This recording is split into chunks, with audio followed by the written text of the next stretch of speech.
इतिहास आपल्या भोवती सापडतो, फक्त पाहण्याची तसेच नजरेची गरज आहे. तर जय शिवराय मित्रांनो, वाईचे दर्शन झाल्यानंतर मी निघालो मेनवलीकडे. इथे जाण्यासाठी पब्लिक ट्रान्सपोर्ट खूप कमी आहे. 10 नंतर बस आणि जीप मिळतात. मी सकाळी 8 वाजता तयार होतो, कारण आजचा परतीचा प्रवास मुंबईसाठी पण होता. महागणपतीच्या मंदिराच्या समोर एक चौक आहे. त्या चौकीपाशी उभा राहिल्यावर कळालं की इथून मेनवलीला जाण्यासाठी तुम्हाला बाईकवाले भेटतील. त्यांना हात दाखवून तुम्ही मेनवलीपर्यंत जाऊ शकता. मला एक बाईकवाला भेटला. तब्बल 10 ते 15 मिनिटांनंतर मी मेनवली गावात पोहोचलो. वाड्याकडे निघालो आणि प्रथम दिसला तो दिंडी दरवाजा, म्हणजेच प्रवेशद्वार.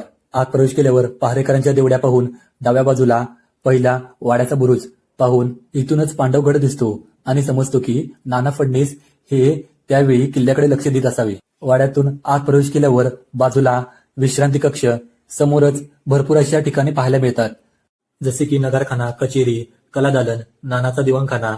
अशी ठिकाणी पाहण्यासाठी प्रवेश फी 30 रुपये, तसेच चित्रित फिल्म पाहण्यासाठी तुम्हाला 70 रुपये द्यावे लागतात.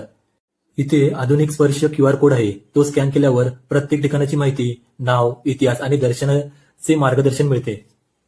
वाड्यात प्रवेश करताच दिसते ती गणेश चौक आणि त्याच्या बाजूला असलेली महागणपती वाईची मूर्ती. वरच्या दिवाणखान्यावर गेल्यावर नानांचा दिवाणखाना आणि शोभिवंत पलंग पाहायला मिळतो. या पलंगाची बांधणी अशी केली आहे की किड्या मुंग्या हल्ला करू शकत नाही. पुढे कचेरी, पंगत चौक, नानांचे दप्तर आणि कलादालन.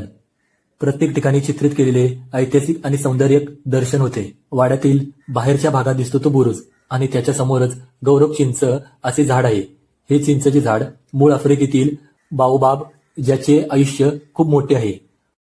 तसेच वाड्यामध्ये त्यावेळी खेळली जाणारी खेळणीही पाहायला मिळतात. वाड्याची भटकंती झाल्यानंतर मी निघालो त्याच्या बाजूला असलेल्या कृष्णा घाटावर आणि तेथील मंदिरं पाहण्यासाठी. या प्रवासाचा अनुभव आणखी अविस्मरणीय होणार आहे. तर पुढील व्हिडिओत पाहूया. जय शिवराय.